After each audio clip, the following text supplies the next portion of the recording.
అనుషంగిక ప్రయోజనము అంటుంది.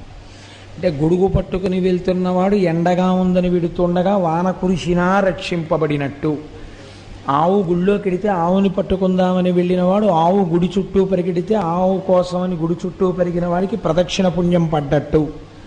అది అనుషంగిక ప్రయోజనం.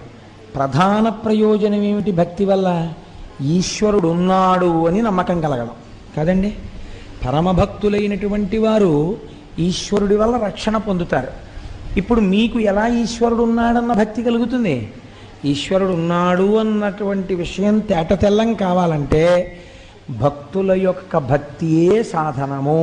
అందుకే భగవంతుడు అన్నాడు, ఒక చిత్రమైన మాట అన్నాడు, నేను వాని కొరకు రక్షింపవలయవాడు అన్నాడు ఆయన. నేను ఉన్నానని గుర్తు ఏమిటో తెలుసా? ఎవరు భక్తిగా ఉన్నాడో వాణ్ణి నేను రక్షించాలి.